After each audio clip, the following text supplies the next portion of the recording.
What's up, guys? I am here to talk to you about a big problem that I found with this boat behind me. Now, I've gone over the boat a lot more since my last video, and most of it is actually really solid, but I did find, unfortunately, a major issue down there in the main hull inside the boat in the bilges. So let me take you inside and show you what I'm talking about.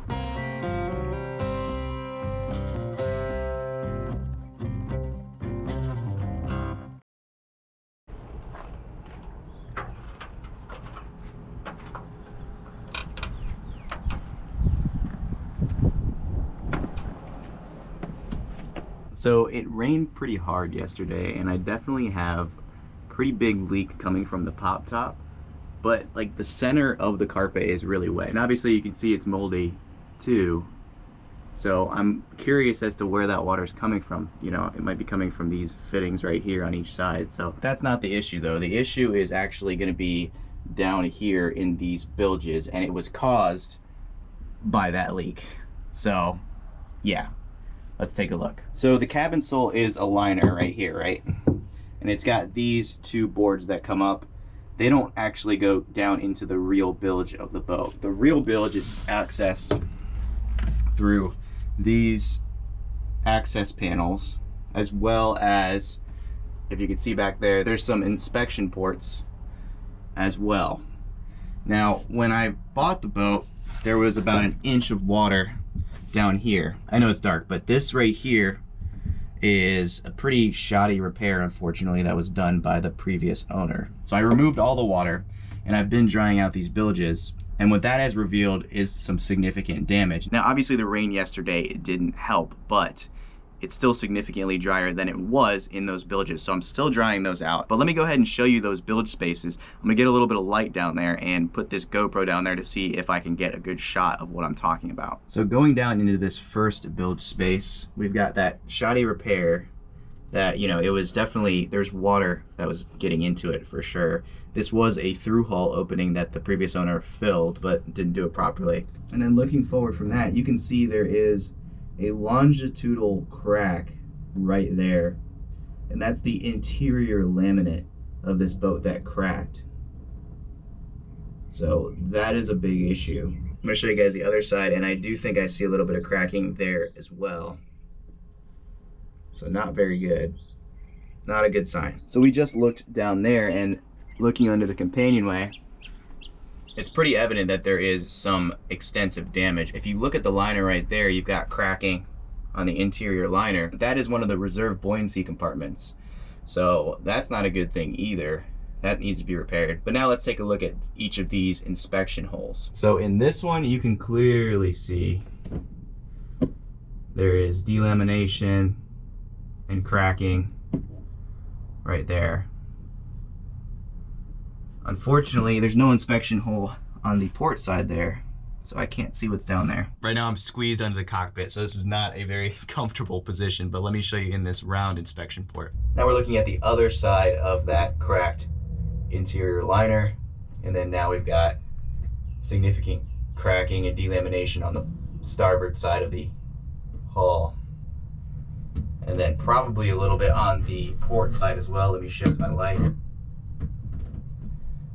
So yeah, not very good. So we're looking back at that area again from the main salon. And also, I don't know if you can see on camera right now, but the actual cabin sole is bowed upwards like this a little bit.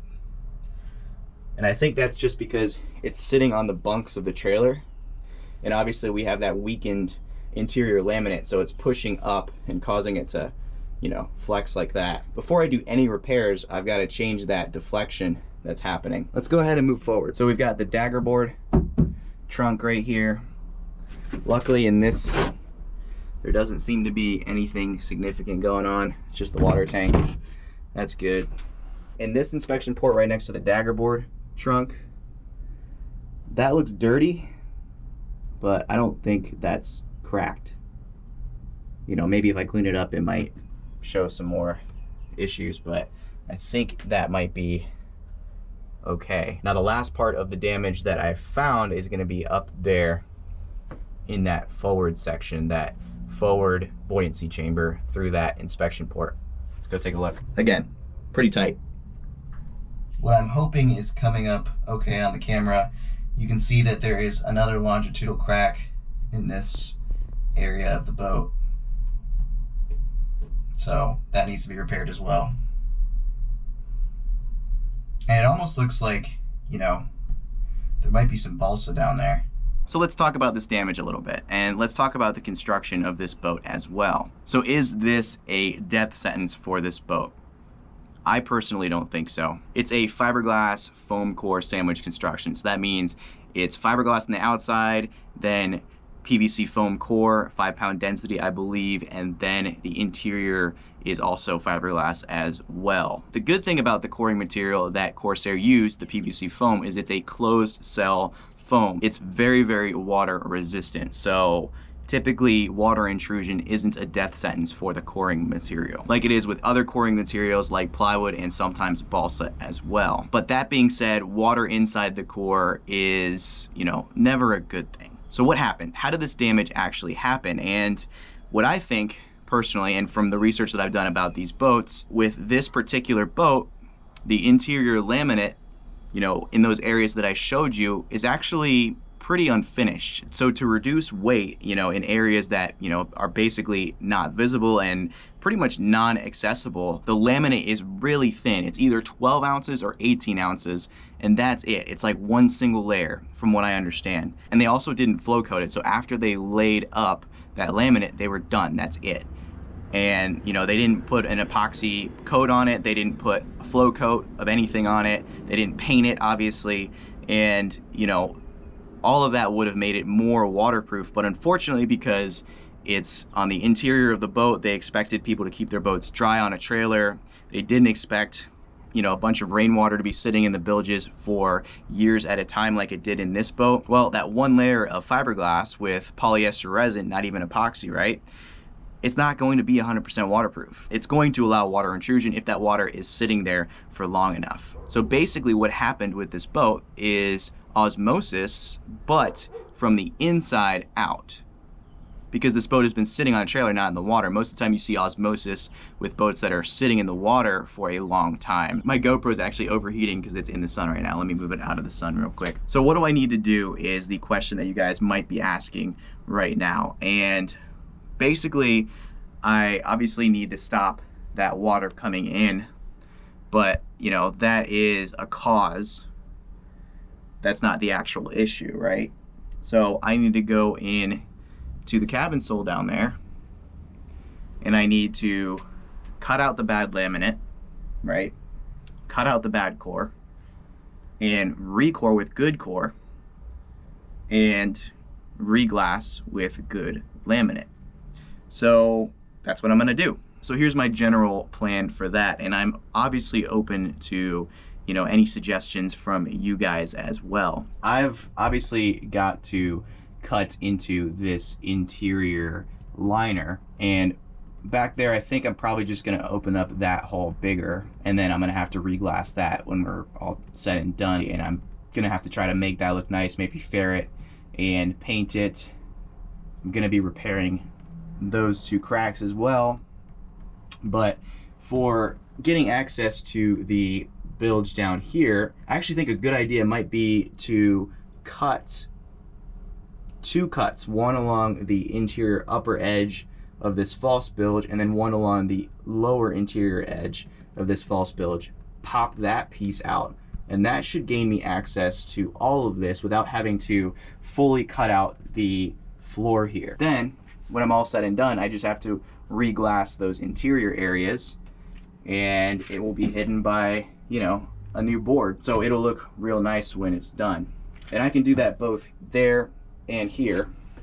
I think, and I can only imagine, that the laminate under these is solid because this liner is actually glued straight to the interior laminate in these areas. So that means the interior laminate is extremely thick in these areas right here because that liner's glued to it. So I don't think there's any cracking there. Obviously I've got to inspect from the outside as well, but I think here where I'm standing is good. It's just going to be these areas that are going to be the concern. Going forward, I may or may not have to do a repair here, and I may or may not have to do a repair up here as well. I think for these areas, I might buy one of those scope cameras that you can stick down in here and inspect before I start cutting. And then obviously up there in the V-berth, I'm gonna be cutting a bigger inspection hole there, reglassing the hull and then reglassing that hole and reinstalling that inspection port. So yeah, but obviously before I do any of this, I've got to get pressure off of the main hull from the trailer bunk. So how am I going to do that?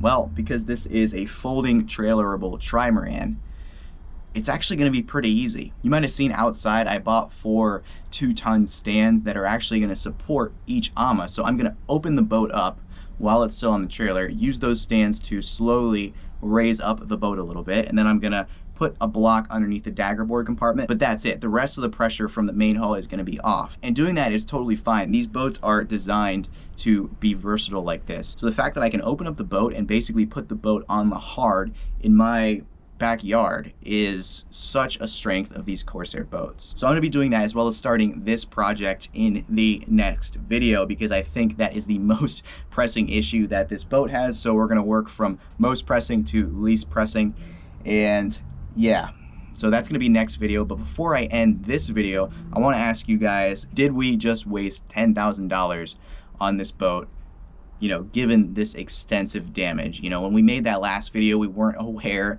of this damage. There was water in the bilge, but we didn't think that it was gonna be an issue, which obviously wasn't the case. And now that we've gotten the bilges dried out, we've inspected the boat more, we found more damage. What do you guys think? In the last video, the majority of you guys said $10,000 for this boat was a good deal, but now that you know that this boat has extensive damage, like we know now it does, what do you guys think? Is $10,000 still a good deal, or is it about right for what it is, or did we overpay? I know you guys are gonna be brutally honest with the answer to that question, like you guys always are, but I am keen to think, and obviously I'm biased, but I'm keen to think that it is still, you know, a fair deal. You know, this boat is still potentially worth about $10,000, given the fact that, you know, you could sell this boat for $35,000 to $40,000 in good shape. But, you know, I could be wrong. I'm certainly wishing that, you know, we bought her for $5,000 instead of $10,000. Is what it is. Obviously, I could have gotten a survey, and this might have come up on the survey. So, you know, it's kind of on me. But I also know that I'm confident in my own skills, and a repair like this really isn't an expensive one. You know, if you DIY it, if you try to pay someone else to do it, it's going to be an extreme amount of money, and that's because of the labor involved. But if you can DIY, I don't think that this is the end for this boat. I think that we can definitely bring it back to life. We can make it safe again, and yeah, we're gonna go ahead and do that. I'm not sure how long this project's gonna take, but it being right next to my house is a huge plus, and I can work on it slowly but surely, get it back in the water, bring you guys along with me while I do it. Just might take a little bit longer than I thought, obviously. I'm kind of looking forward to, you know, rebuilding this boat. So another silver lining to all of this is because this is interior damage and not exterior damage, I'm going to be working inside the boat. It's going to be really dusty, obviously, you know, fiberglass dust, so I'm going to be wearing a coverall, respirator, full face respirator, all that jazz. But the silver lining there is I can actually air condition this space very easily. So I bought a portable air conditioner that I'm gonna run the vent hose out there, and then I'm just gonna run the portable air conditioner down here pretty much all the time. That's gonna help keep the boat really, really dry. It's gonna help dry the laminate down there as well, even more. And it's also gonna make it nice and comfortable down here when I'm cutting and glassing and fiberglassing. So that is actually, you know, that's good. Anyway, that's gonna be it for this video, guys. If you enjoyed it, please leave a like, leave a comment down below, subscribe if you haven't already, and hit that notification bell if you wanna know each and every time we upload a video. See you guys. I've got it right and I got it wrong, but I learned my